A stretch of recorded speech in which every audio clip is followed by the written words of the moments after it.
Okay, so I've just finished drawing out the two-way table. So just like we had to put a line down after each of the different outcomes for the first die, I've done the same for after each of the different outcomes for the second trial, which is rolling the second die.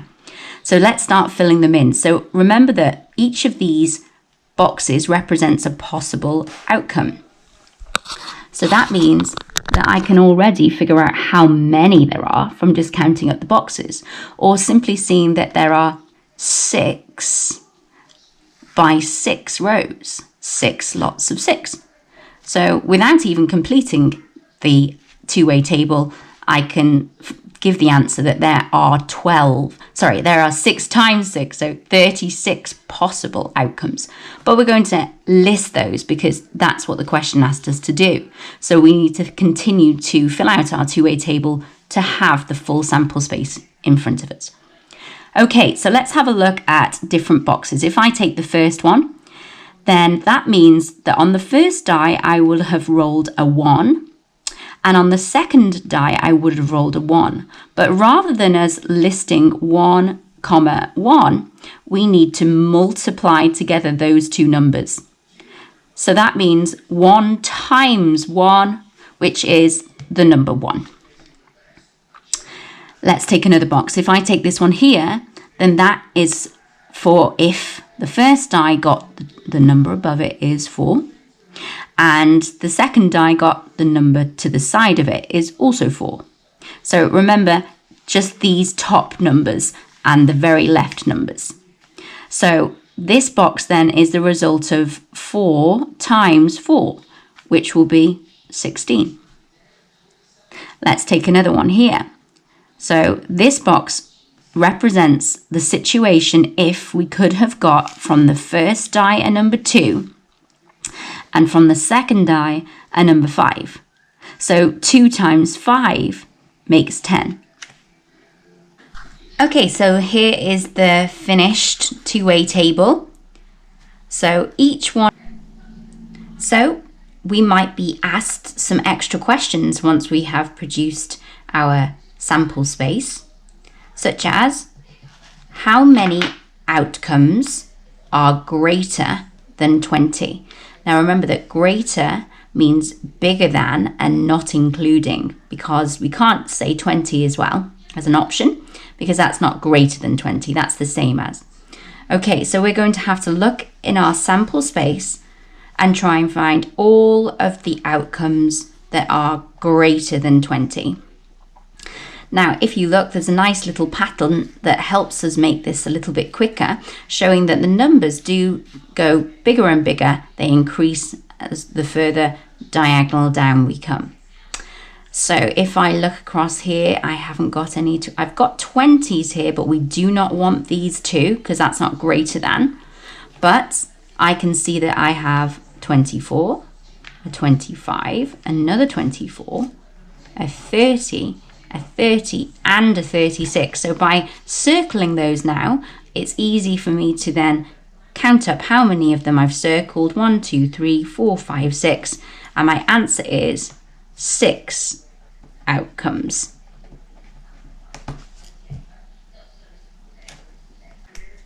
Now, yesterday we looked at a situation which was from worked example 8.4, page 119. Where Emma had to decide at a restaurant what main course to have and what drink to have. And if you recall, yesterday we created this two-way table to figure out that there are 6 possible options that she could have, 6 possible combinations of mains and drinks. So 6 outcomes in the sample space. Now, this was important to do when we were asked to list all of the sample space, to actually write them down, to record them. But what if we had only been asked how many outcomes are there? Then we can actually save ourselves a lot of time. We don't need to list them systematically or produce a table. Instead, and that's what we're going to be learning today, that there is something called the fundamental principles of counting, which is a really neat formula to help us find out how many outcomes there will be without having to take the time to draw a table or list things systematically. So today's lesson then continues from page 123 in your textbook, where at the very top then it explains this fundamental principle of counting that I just mentioned. It says that if one trial, so let's think about Emma and her restaurant. So one trial was her decision of what main course to have, and she had 3 options. And it says if one trial has M possible outcomes, well, M, they've just used a letter because depending on what question we're doing or what trial, we don't know how many possible outcomes. But for Emma and her main course, then that will be a 3. So her first decision has 3 possible outcomes. And then if your second trial has another number of possible outcomes, so for Emma, the second trial was what decision to make on a drink, and there were 2 possible outcomes. So in this case, instead of an N, we're going to use the number 2.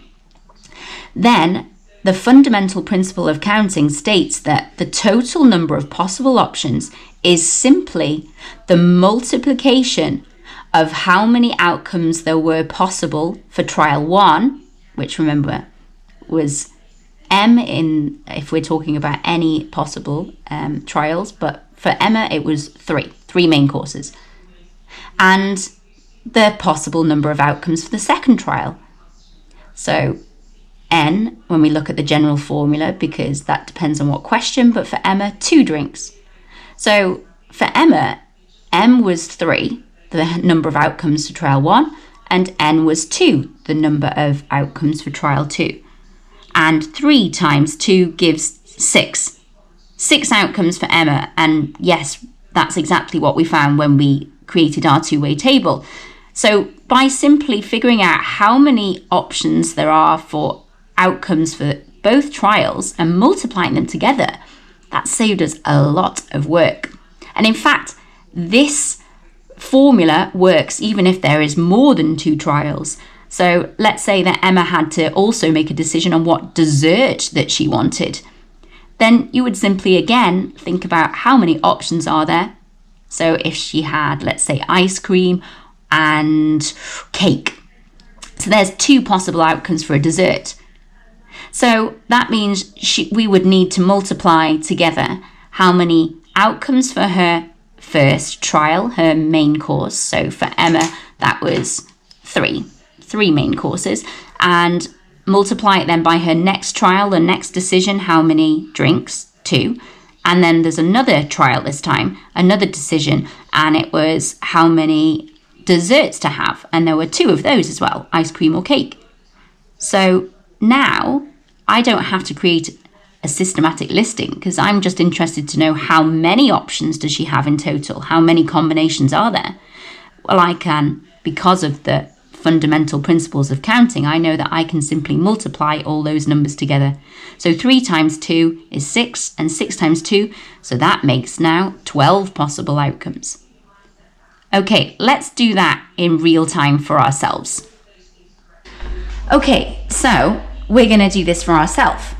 I am a little bit peckish, so I am going to have a piece of fruit and a drink. Now, let's have a look what I have in my fruit bowl. Oh, I have a few options. I've got a decision to make, which we know we can say is a trial.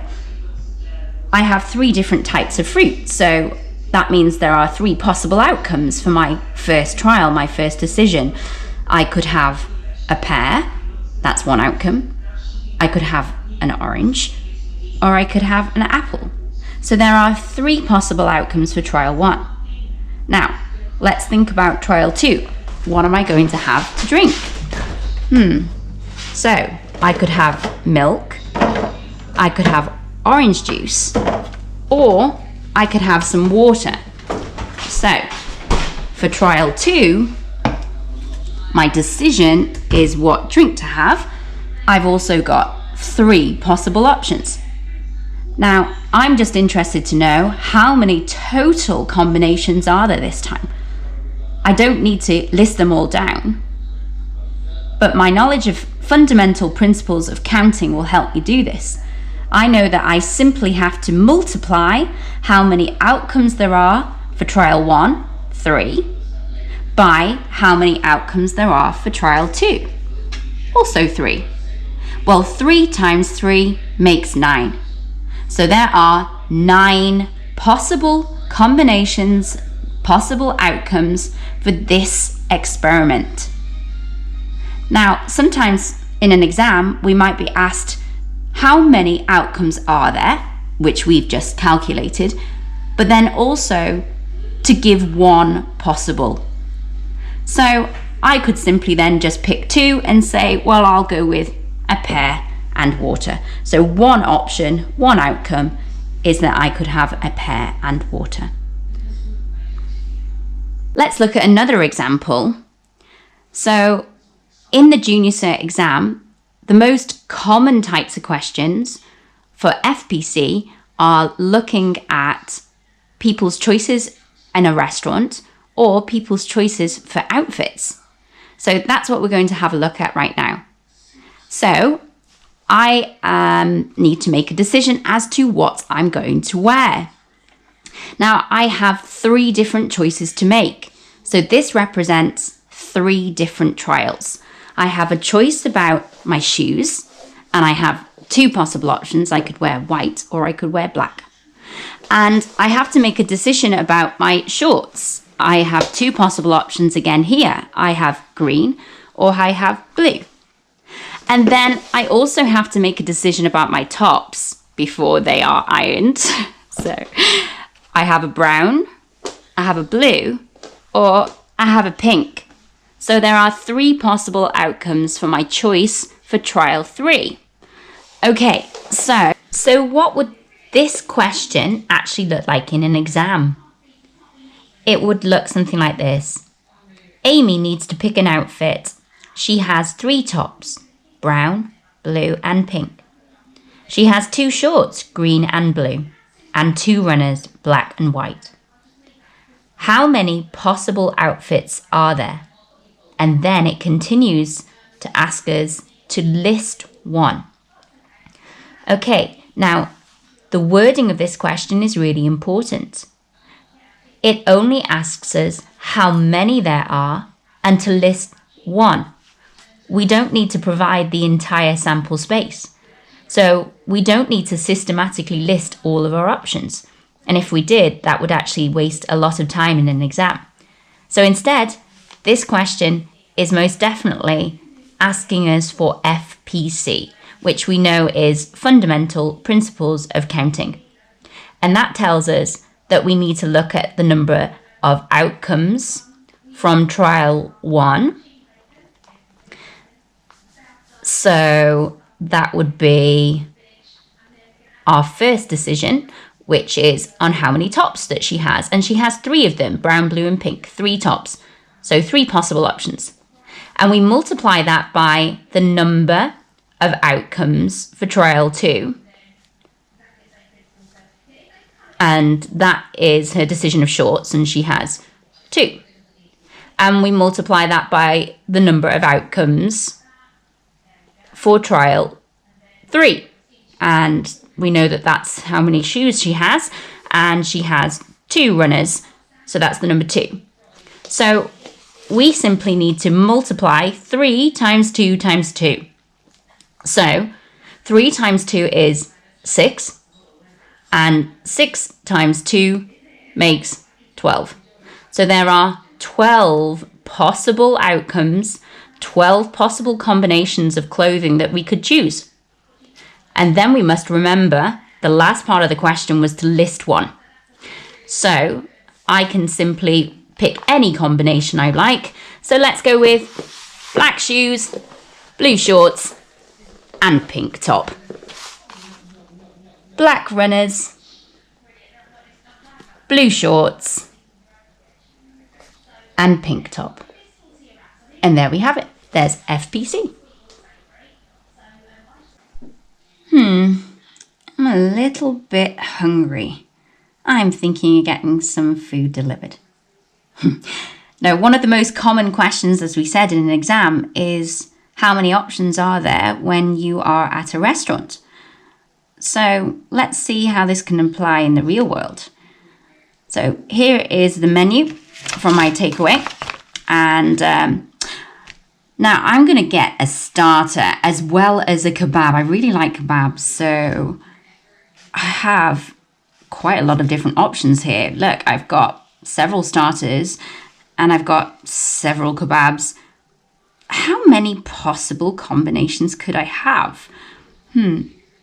Well, we know a FPC means that we take how many decisions there are or how many trials, how many actions to take. Well, there's the decision about what starter, and then there's this decision about what kebab. So I could systematically list them. I could use a two-way table because there's only 2 trials, 2 decisions this time. But I just want to know how many options there are. So I'm going to use FPC. And FPC says I look at how many options, how many outcomes there are for trial 1. So that's how many starters. 1, 2, 3, 4, 5. There are 5 different starters I could have. And I multiply that by how many options, how many outcomes there are for trial 2. My decision about my kebab. And there are 1, 2, 3, 4, 5, 6, 7, 8, 9, 10, 11 options. So 11 outcomes for trial 2, 5 outcomes for trial 1. C says if we multiply the 2 together, so 5 times 11 is 55. Very quickly, I have already figured out that there are 55 possible outcomes. Now let's pick one of them. Okay, I think I'm going to go with boiled rice and a chip butty kebab. Nice. Okay, last thing for this lesson, if you could just turn to your textbooks to page 123, and we'll just look at 3 examples that are in the textbook. And hopefully these will make sense to you now after our demonstrations earlier. So let's look at worked example 8.6. It says a 6-sided die is rolled and a coin is flipped. This sounds familiar. We have done this before. But this time, we're not asked to provide all the possible outcomes. It simply says how many different outcomes are possible. So we're not going to waste time drawing a two-way table. We're going to use FPC. We know that the number of outcomes for the first trial, so if we say that's the die being rolled, well, there's 6 numbers. There's its sample space for just rolling one die, 1, 2, 3, 4, 5, and 6. And we know that the number of outcomes for the second trial, the flipping of the coin, is 2. You can have heads or tails. So the total possible number of outcomes is how many outcomes from 1, 6, times how many outcomes from the second trial, 2. 6 times 2 is 12. There are 12 possible outcomes, and this is exactly what we found yesterday when we created our two-way table for conducting this experiment. There's our 12. So if we need to actually list them and show the sample space, then we're going to have to either be systematic or use a two-way table if there's 2 trials. But if we don't need to actually list them all, then we can simply use FPC. Okay, look at worked example 8.7. A teacher put labels on the desks in an exam hall. Each desk is labelled first of all with a vowel, followed by a digit. For example, E7. Okay, so how many different ways can the desks be labelled? So we need to work out, first of all, how many trials are there? How many decisions? Well, there's 2. There's a decision on what vowel to have, and then there's a decision on what digit to have. So we need to figure out how many outcomes there are for both of those trials. Vowels, well, they are A, E, I, O, U. That's 5 outcomes. And digits, we know that there are 10 digits. 1 to 9, and then 0. So FPC, if we only want to know how many ways they can be labelled, rather than what they all are, says that we can multiply those 2 numbers together. So 5 times 10 is 50. There are 50 possible combinations, 50 ways that the desks could be labelled. And then last of all, so this is like The options that we did earlier before, a customer wishes to place an order in a pizzeria and is given the following choices for a meal. Starter, pizza, drink and dessert. Ooh, how many trials are there in this question? Did you say 4? If you did, then you're correct. There are 4 actions to take. A decision on a starter, a pizza, a drink and a dessert. 4 of them. Now, the question asks us if the customer chooses a starter, a pizza, a drink and a dessert, so wants one of each, how many different 4-course meals can be ordered? So it's asking us how many possible combinations are there? We don't have to list them all. We just want to know how many. So we're going to use FPC. So how many outcomes in trial 1? 4. How many outcomes in trial 2? 3. How many outcomes in trial 3? 3. And how many outcomes in trial 4? 2. FPC says we multiply those numbers together. So 4 times 3 times 3 times 2. 4 3s are 12. 12 3s are 36. And 36 times 2 is 72. There are 72 possible outcomes. So your homework today is from page 124, exercise 8.2.